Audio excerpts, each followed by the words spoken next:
할렐루야. 하나님께 예배하는 수요일 저녁입니다. 이 예배를 통해서 하나님과의 진정한 만남이 있기를 축복합니다. 기도하겠습니다. 아버지 하나님, 감사합니다. 오늘 하루 동안 우리의 삶을 지켜보아여 주시고 이렇게 우리를 인도하여 하나님께 예배케 하심을 감사합니다. 하나님, 영과 진리로 주님께 예배하기를 원합니다. 진실된 마음으로 주님 앞에 꿇어 엎드리기를 원합니다.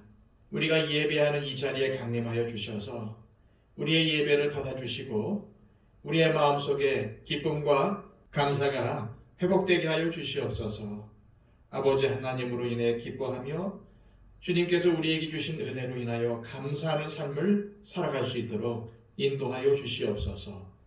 또한 예배를 통해서 주시는 귀한 말씀, 살아계신 하나님의 말씀으로 받게 하여 주시고 그 말씀에 순종하며 살아갈 때에 하나님께서 말씀에 약속한 은혜를 누리게 하여 주시옵소서.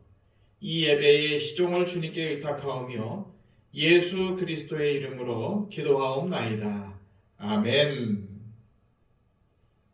다 함께 찬송가 165장 찬양 드립니다.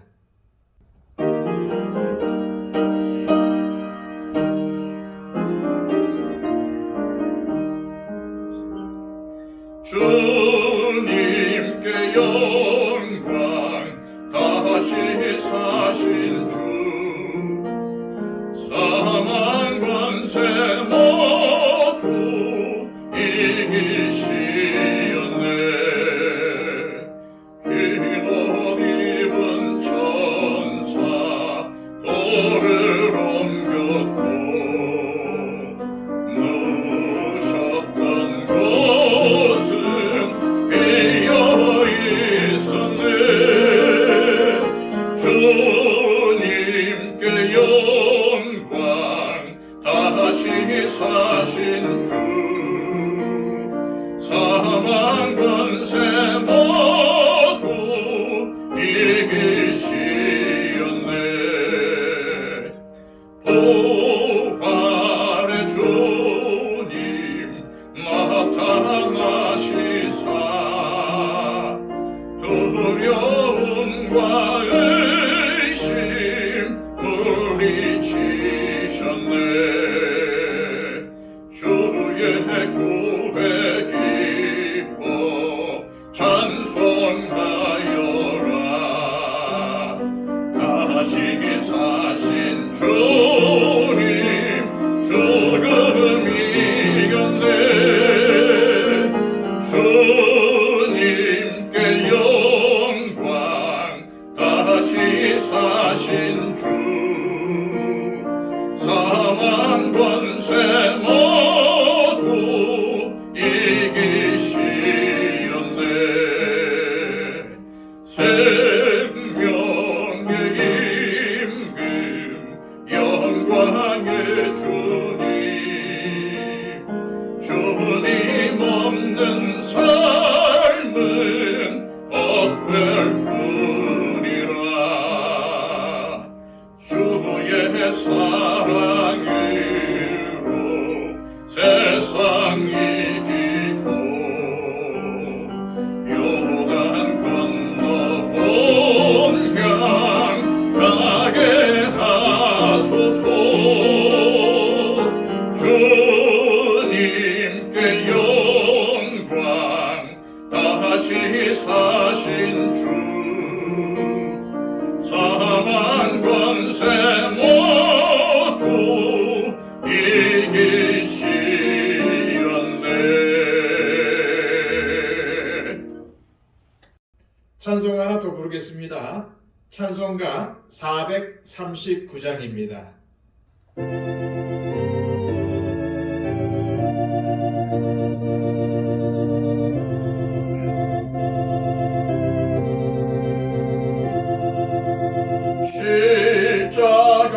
십자가로 가까이 나를 이끄시고 거기 흘린 피로써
요단 강을 건넌 후 영원한 시건대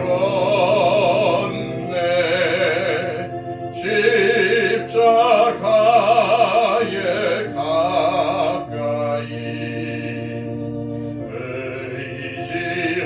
의지하고 서서 천국 이를 때까지 항상 머물겠네. 십자가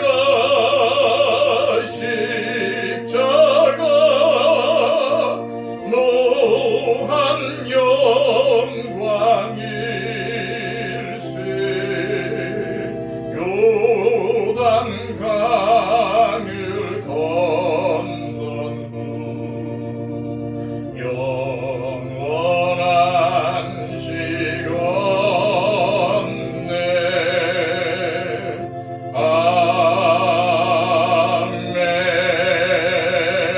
아멘. 이 시간 우리에게 주시는 하나님의 귀한 말씀은 신약성경 요한복음 12장 20절에서 36절까지의 말씀입니다. 신약성경 168쪽입니다. 명절에 예배하러 올라온 사람 중에 헬라인 몇이 있는데 그들이 갈릴리 베사다 사람 빌립에게 가서 청하여 이르되 선생이여 우리가 예수를 배우고자 하나이다 하니 빌립이 안드레에게 가서 말하고 안드레와 빌립이 예수께 가서 여쭈니 예수께서 대답하여 이르시되 인자가 영광을 얻을 때가 왔도다. 내가 진실로 진실로 너희에게 이르노니 한 알의 밀이 땅에 떨어져 죽지 아니하면 한 알 그대로 있고 죽으면 많은 열매를 맺느니라. 자기의 생명을 사랑하는 자는 잃어버릴 것이요 이 세상에서 자기의 생명을 미워하는 자는 영생하도록 보존하리라. 사람이 나를 섬기려면 나를 따르라. 나 있는 곳에 나를 섬기는 자도 거기 있으리니 사람이 나를 섬기면 내 아버지께서 그를 귀히 여기시리라. 지금 내 마음이 괴로우니 무슨 말을 하리요? 아버지여 나를 구원하여 이 때를 면하게 하여 주옵소서. 그러나 내가 이를 위하여 이 때에 왔나이다. 아버지여 아버지의 이름을 영광스럽게 하옵소서 하시니 이에 하늘에서 소리가 나서 이르되 내가 이미 영광스럽게 하였고 또다시 영광스럽게 하리라 하시니 곁에 서서 들은 무리는 천둥이 울었다고도 하며 또 어떤 이들은 천사가 그에게 말하였다고도 하니 예수께서 대답하여 이르시되 이 소리가 난 것은 나를 위한 것이 아니요 너희를 위한 것이니라. 이제 이 세상에 대한 심판이 이르렀으니 이 세상의 임금이 쫓겨나리라. 내가 땅에서 들리면 모든 사람을 내게로 이끌겠노라 하시니 이렇게 말씀하심은 자기가 어떠한 죽음으로 죽을 것을 보이심이로라. 이에 무리가 대답하되 우리는 율법에서 그리스도가 영원히 계신다 함을 들었거늘 너는 어찌하여 인자가 들려야 하리라 하느냐. 이 인자는 누구냐? 예수께서 이르시되 아직 잠시 동안 빛이 너희 중에 있으니 빛이 있을 동안에 다녀 어두움에 붙잡히지 않게 하라. 어두움에 다니는 자는 그 가는 곳을 알지 못하느니라. 너희에게 아직 빛이 있을 동안에 빛을 믿으라. 그리하면 빛의 아들이 되리라. 예수께서 이 말씀을 하시고 그들을 떠나가서 숨으시니라. 아멘. 오늘 말씀은 헬라인, 즉 그리스 사람 몇 명이 예수님을 만나려고 찾아오면서 시작이 됩니다. 20절에서 22절까지의 말씀입니다. 명절에 예배하러 올라온 사람 중에 헬라인 몇이 있는데 그들이 갈릴리 베사다 사람 빌립에게 가서 청하여 이르되 선생이여 우리가 예수를 배우고자 하나이다 하니 빌립이 안드레에게 가서 말하고 안드레와 빌립이 예수께 가서 여쭈니 이 말씀의 배경은 유대인들의 가장 큰 명절인 유월절이 가까웠을 때입니다. 이번 유월절에 예수님이 십자가에 달리시게 되죠. 이때 유대인들의 가장 큰 절기인 유월절을 맞아 예루살렘 성전에 예배하러 온 사람 중 헬라인, 즉 그리스 사람들이 있었습니다. 사실 헬라인들은 그리스 신화에 나온 여러 신들을 믿습니다. 그런데 이런 헬라인들 속에서 예루살렘까지 와서 유대인들의 하나님을 예배하는 사람들이 있었던 겁니다. 그런데 그들이 와서 예수라는 사람이 예루살렘에서 활동하며 하는 말과 행동을 보니까 뭔가 특별했습니다. 자기들이 찾던 지혜와 진리가 느껴졌습니다. 그래서 예수님을 만나보기 위해 찾아온 것입니다. 그런데 헬라인들은 무엇으로 유명합니까? 지혜를 숭상하는 사람들로 유명합니다. 그래서 바울은 진리를 구하고 지혜를 탐구하는 헬라인들의 특징을 고린도 전서에서 이렇게 표현을 했습니다. 유대인은 표적을 구하고 헬라인은 지혜를 찾으나. 이처럼 지혜를 숭상하는 헬라인 몇 명이 예수님을 찾아온 것은 놀랍게도 유대인인 예수가 헬라인인 자기들보다 훨씬 더 지혜를 가진 분으로 보였기 때문입니다.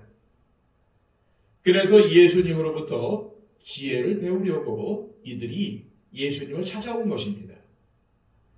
이처럼 헬라인들이 예수님을 만나보고 싶어 하자 예수님은 아주 중요한 말씀을 하십니다.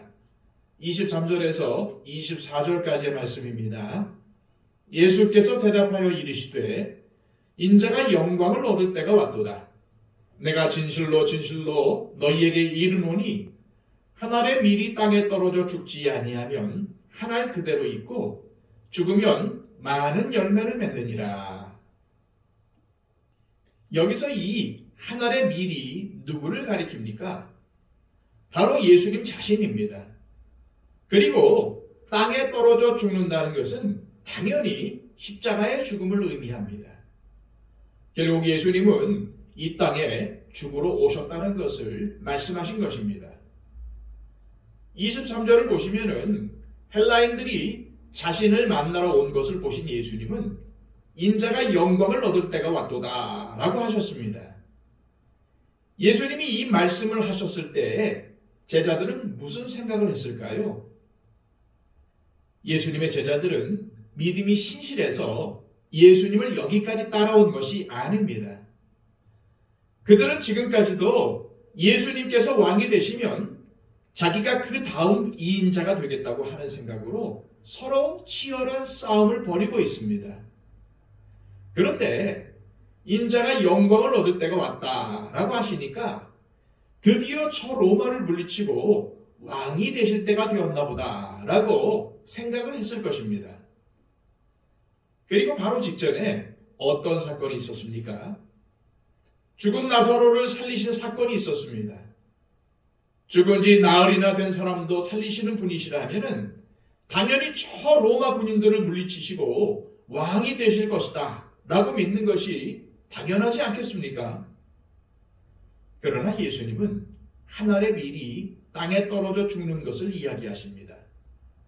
다시 말해서 인자의 영광이란 제자들이 기대하는 것처럼 로마 제국을 물리치고 왕이 되는 영광을 이야기하신 것이 아니라 죽음을 통해서 많은 구원의 열매를 맺는 것을 영광이라고 말씀하신 것입니다. 여기서 중요한 것은 예수님의 죽음입니다. 이 세상에 태어난 사람은 예외 없이 누구나 다 죽음을 맞이합니다. 죽지 않는 사람은 아무도 없습니다. 그런데 그 죽는 사람들 중 단 한 사람도 다른 사람들을 살릴 수 없다는 것입니다. 자신의 죽음으로 영원한 생명을 줄 수 있는 사람은 아무도 없습니다. 예수님 외에는 그 어떠한 사람의 죽음도 세상에 영원한 생명을 주지 못합니다. 그래서 우리 그리스도인들은 예수님이 달려 돌아가신 십자가를 많이 언급하고 또 교회들이 십자가를 걸어놓지만은 십자가 자체가 중요한 것이 아니라 예수님께서 거기서 돌아가셨다는 사실이 중요합니다. 역사를 살펴보면 로마 제국 때 십자가에서 처형시킨 사람들이 정말 많습니다. 수만 명이 넘을 겁니다. 그런데 로마 제국의 기록에 의하면 십자가 사형을 당하고 살아남은 사람은 단 한 사람도 없습니다. 이처럼 살아날 수가 없는 것이 바로 십자가의 형벌입니다. 그리고 사람이 당할 수 있는 가장 큰 고통을 가장 오래 당하다가 죽는 형벌이 바로 십자가의 형벌입니다. 그래서 로마 제국은 로마 시민은 절대로 십자가에 달지 않았습니다. 그만큼 무서운 것이 십자가입니다. 그러나 사람들이 십자가에서 아무리 많이 죽었어도 그들 중 누구도 생명을 주지 못했습니다. 오직 예수님의 십자가 죽음만이 생명의 열매를 많이 맺습니다. 왜 그렇습니까? 모든 사람은 죽은 씨와 같고 오직 예수님만이 생명을 가진 살아있는 씨이기 때문입니다. 그렇기에 살아있는 씨이신 예수님의 죽음을 통해서만 이 세상에 구원과 생명의 열매가 맺힐 수 있는 것입니다. 그런데 놀랍게도 오늘 말씀은 우리도 예수님처럼 땅에 떨어져 썩는 미랄이 되라고 가르칩니다. 그렇게 되기 위해서 가장 먼저 필요한 것이 무엇이겠습니까? 원래 죽은 씨였던 우리가 예수님처럼 살아있는 씨가 되는 것입니다. 죽은 씨로는 열매를 맺지 못하기 때문이죠. 우리 안에 생명이 없으면 아무리 땅에 떨어져 썩어도 아무 열매를 맺지 못합니다. 아무리 열심히 해도 생명이 없으면 그 모든 것은 무의미한 노력이 되고 맙니다. 그렇다면 어떻게 해야 살아있는 씨가 될 수 있겠습니까? 이것이 바로 요한복음에서 계속 강조하는 것입니다. 우리가 예수님처럼 살아있는 씨가 되는 방법은 예수님이 하나님의 아들이시며 나의 구원자 되심을 믿고 구원을 받아 생명을 얻는 것입니다. 그렇습니다. 예수님으로부터 생명을 얻어야 살아있는 씨가 될 수 있습니다. 오직 예수님께만 생명이 있기 때문입니다. 내가 예수님을 믿고 예수님이 내 안에 들어오실 때 생명이 주어집니다. 이것을 반드시 명심하시길 바랍니다. 예수님의 십자가 죽음은 우리를 구원하고 참 생명을 주시려는 하나님의 은혜의 사건입니다. 우리가 예수님의 십자가 죽음을 나를 위한 것으로 받아들이고 예수님을 믿을 때 참 생명을 얻어서 구원을 받습니다.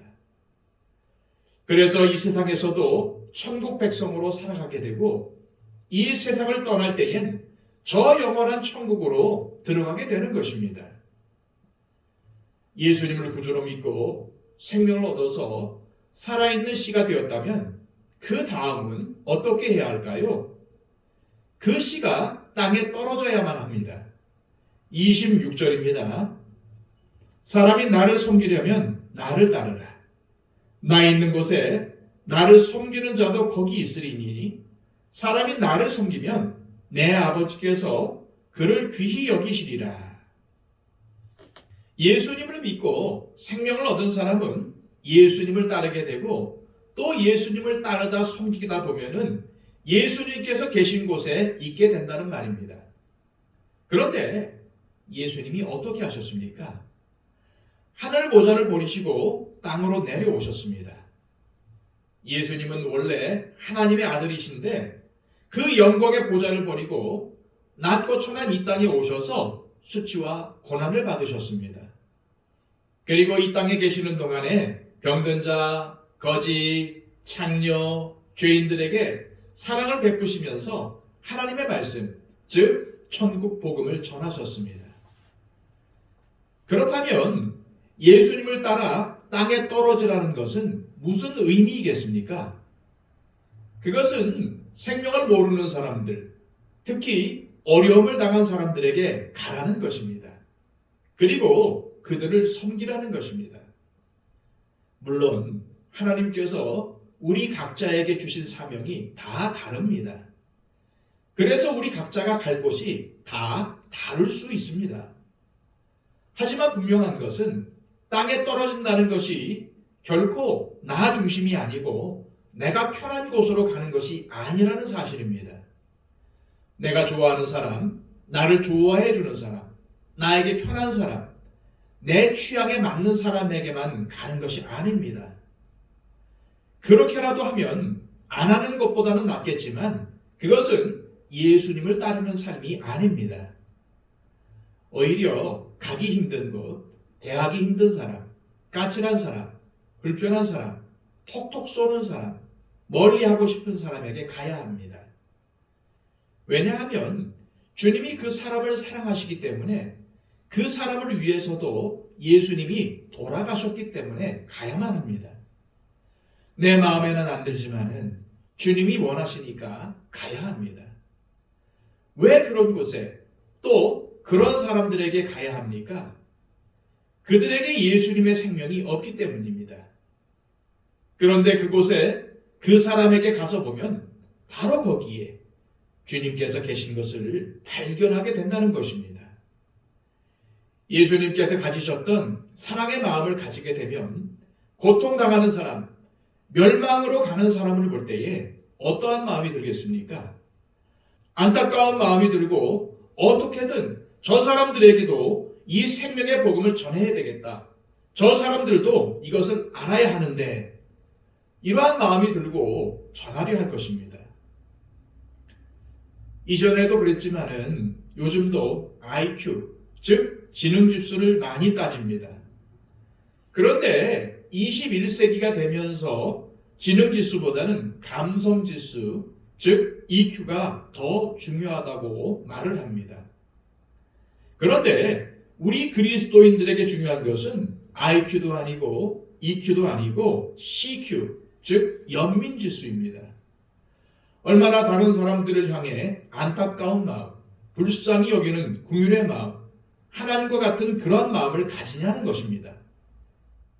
사실 우리가 다른 사람들을 만나고 또 만나서 교제하는 것도 가만히 보면은 나에게 유익이 되니까 하는 경우가 대부분이 아닙니까?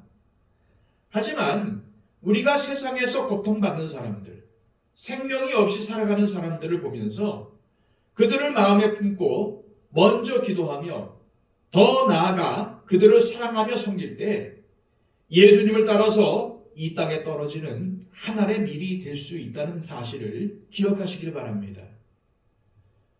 우리가 예수님을 믿음으로 살아있는 씨가 되어 땅에 떨어진 다음에는 무엇을 해야 합니까? 썩어서 죽어야 합니다. 그 씨가 아무리 생명력이 있고 땅에 떨어졌더라도 썩어서 죽지 아니하면 아무런 의미가 없습니다. 꽃이 나지 않고 열매를 맺지 못하죠. 예수님께서 이 땅에 오셔서 사람들에게 대접만 받고 이제 헬라인들이 왔을 때 내가 이제 국제적인 명성을 얻을 때가 왔구나 라고 하시면서 아테네에 가서 지혜의 선생이 되셨다면 우리가 어떻게 구원을 받을 수 있었겠습니까? 예수님께서 구주가 되신 것은 지혜를 가르치셨기 때문이 아니라 죽으셨기 때문입니다. 마찬가지로 우리도 우리가 있는 곳에서 죽을 때 세상에 생명을 전해줄 수 있습니다. 그런데 죽는다는 것이 무엇을 의미하는 것입니까? 그것은 우리의 삶 속에서 이웃을 위해 나 자신을 내어주며 희생하는 것을 의미합니다. 예수님을 믿고 예수님의 생명을 정말로 받은 사람이라면 결코 자기만을 위해서 살 수 없습니다. 자기밖에 모르고 자기 가족밖에 모른다면은 정말 내가 예수를 믿는 사람인지 심각하게 의심해 보아야 합니다. 왜냐하면 예수님의 생명을 받은 자 안에는 성령님이 계시기 때문이며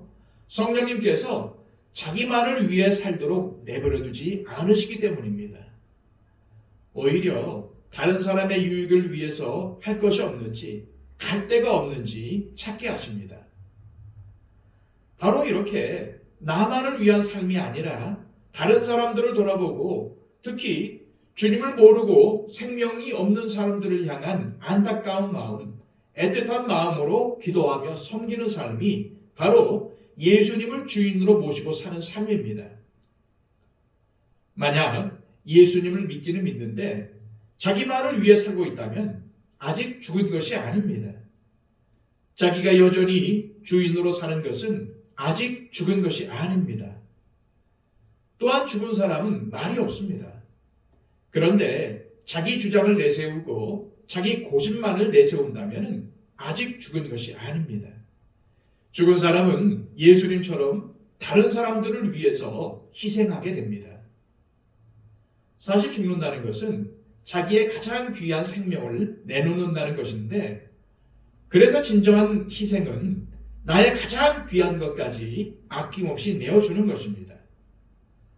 사실 이것이 얼마나 어렵습니까? 절대로 쉽지 않습니다. 이것이 하루아침에 되겠습니까? 하지만 매일 꾸준히 조금씩 해나가다 보면은 점점 예수님께서 가신 길을 더 가깝게 따라가게 될 것입니다. 우리는 가끔 죽으면 죽었지 이것만은 못하겠다라고 말합니다. 또 죽어도 이건 안 돼 라고 말하는 경우도 있습니다.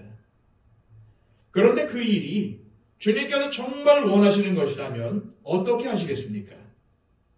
죽어도 하기 싫은 일이지만 그래도 해보고, 또 죽어도 내놓기 싫지만 내놓아야 하지 않겠습니까? 그리고 바로 그것이 죽는 것입니다. 또한 우리가 내놓기 싫은 것의 대표적인 것이 시간과 재물이 아니겠습니까? 그러므로 우리가 이 세상에 주님의 생명을 나누어 주며 주님께서 원하시는 삶을 살기 위해서는 마땅히 나의 시간과 재물을 희생해야 합니다. 그런 이유로 예수님의 생명을 받은 사람은 세상에서 너무 사치스럽고 호화롭게 살 수가 없습니다. 우리가 가끔 뷔페를 가거나 특별한 잔치나 행사 때 배불리 먹고 음식을 남길 때가 있습니다. 그러나 세상의 수많은 사람들이 지금 내가 무심코 먹기 싫어서 버린 그것이 없어서 굶어 죽어가고 있다는 사실을 잊어서는 안 됩니다. 그리고 깨끗한 마실 물이 없어서 수많은 사람들, 특히 어린이들이 죽어가고 질병에 시달리고 있습니다. 그런 상황에서 예수님의 생명이 있는 사람이 어떻게 아무거나 휙버리고 낭비하고 사치하며 살겠습니까? 그런데 이 말은 좋은 것을 사면 안 되고 여행도 다니면 안 되고 검소하게만 살아야 한다는 말이 아닙니다. 정말 주님의 생명을 받은 사람이라면 자기밖에 모르는 이기적인 삶을 살 수가 없다는 말씀을 드리는 것입니다. 주님의 생명을 받은 사람은 자연스럽게 나누는 삶을 살게 됩니다. 그렇다고 엄청난 걸 하자는 게 아닙니다. 조금씩 작은 것으로 하자는 것입니다. 그리고 실제로 잘하고들 계십니다. 그런데 남은 것으로 하거나 원래 주님께 드리는 건데 명목만 바꿔서 내는 것이 아니라 내가 쓸 것을 줄이고 아껴서 함께 하는 것이 생명을 나누는 일입니다. 하나님은 예수님을 사랑하시지만 우리를 너무나도 사랑하시기 때문에 외아들인 예수님을 이 땅에 보내셨습니다. 또 고난과 죽임을 당하게 하시고 생명을 주셨습니다. 하나님은 우리를 너무나도 사랑하시는 동시에 다른 사람들도 사랑하시기 때문에 우리를 보내셔서 그들을 위해 희생하며 그들을 살리도록 하시는 것입니다. 그러므로 그들을 위해서 우리가 가진 것을 드리고 희생할 때 놀라운 생명의 열매가 맺히게 하시는 것입니다. 이제 25절의 말씀을 함께 보시겠습니다. 자기의 생명을 사랑하는 자는 잃어버릴 것이요 이 세상에서 자기의 생명을 미워하는 자는 영생하도록 보전하리라. 생명을 사랑하고 생명을 미워하는 것으로 표현하셨지만은 반드시 죽어야 열매를 맺는다는 뜻만이 아닙니다. 사실은 죽어야 산다는 뜻입니다. 생명을 사랑한다는 것은 자기밖에 모르는 삶이고, 생명을 미워하는 것은 정말 미워하는 것이 아니라 자신을 희생해가며 남을 살리는데 힘쓰는 삶입니다. 자기 자신만을 위한 삶이 좋은 것 같지만은 결국 자기의 생명을 갉아먹는 일이라는 것입니다. 그런데 다른 사람을 살리기 위해서 나를 희생하고 섬기는 것은 어렵지만은 결국은 자기가 사는 길이라는 것입니다. 그래서 우리가 베풀고 힘쓰다가 이러다 내가 병이 나면 어떡하지? 이러다 나 망하는 게 아닐까라는 생각이 든다면은 오히려 그때 살아나는 것을 경험하게 될 것입니다. 내가 죽고 희생하고 헌신할 때 먼저는 내가 삽니다. 그리고 나를 통해서 이웃이 살아납니다. 교회도 마찬가지입니다. 우리만 재미있고 즐거운 모임이 되면 교회는 죽고 맙니다. 하지만 교회가 세상을 위해 섬기고 희생할 때에 오히려 교회는 살아나게 되는 것입니다. 예수님은 새 계명을 우리에게 주시면서 너희가 서로 사랑할 때 사람들이 너희를 보고 내 제자인 것을 알게 될 것이다 라고 하셨습니다. 이제 마지막으로 33절의 말씀을 보시겠습니다. 이렇게 말씀하심은 자기가 어떠한 죽음으로 죽을 것을 보이심이로라. 예수님께서 지금까지 하신 모든 말씀, 특히 마지막 말씀은 자신이 어떻게 죽을지 알고 있기 때문에 하셨다는 것입니다. 끔찍한 채찍으로 고문을 당하시고 가시면류관에 의해 살이 뚫어져 피를 흘리실 것이며 십자가에서 두 손과 두 발에 대못이 박히고 허리를 창에 찔릴 것이고 극심한 고통과 조롱을 받으실 것이라는 사실을 다 아셨다는 의미입니다. 그런데 동시에 주님은 자신의 죽음의 의미가 무엇인지도 아셨습니다. 즉 십자가의 죽음이 어떠한 능력과 영향력을 지닌 것인지 아셨다는 말입니다. 바로 여기에 우리가 기억해야 할 중요한 교훈이 있습니다. 사람이라면 누구나 죽음을 피해가고 싶어 합니다. 그러나 진정한 복은 날마다 죽음을 묵상하는 데서 옵니다. 무슨 말입니까? 자신이 언젠가 죽는다는 사실을 매일 확인하며 살 때 오히려 복이 있다는 것입니다. 왜 그럴까요? 나는 곧 죽을 존재다 라는 사실을 매일 확인하며 살아갈 때에 삶이 달라질 것이기 때문입니다. 죽을 것을 알면은 욕심을 부리지 않게 됩니다. 우리가 왜 욕심의 노예가 되어서 매일 자신의 만족과 쾌락을 위해 살아갑니까? 마치 자신이 죽지 않을 것처럼 살고 있기 때문입니다. 그러나 매일 죽음을 묵상하고 준비하고 산다면은 욕심의 노예가 되지 않습니다. 언젠가 자신이 죽을 것을 알기 때문에 욕심을 부릴 필요가 없습니다.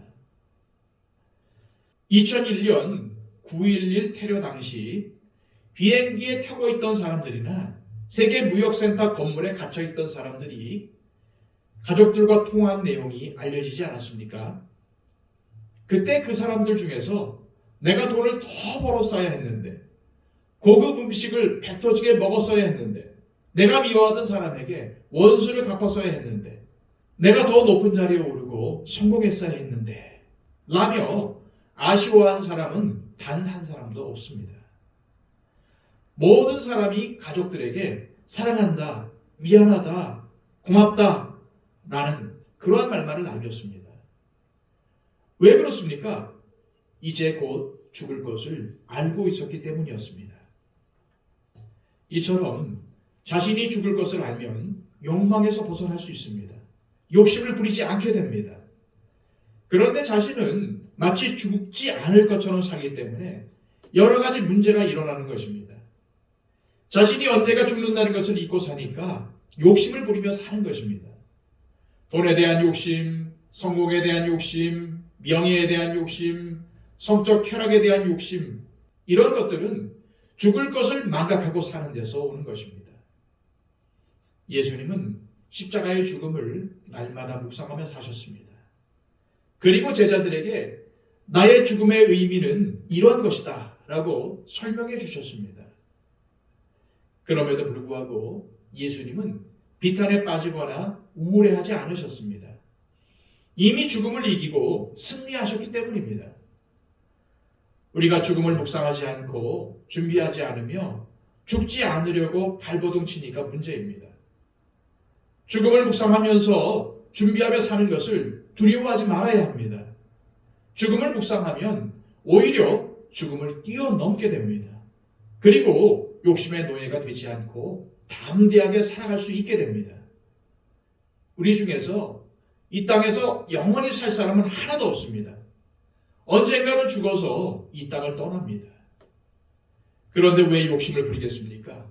왜 용서를 못하고 용납을 못하겠습니까?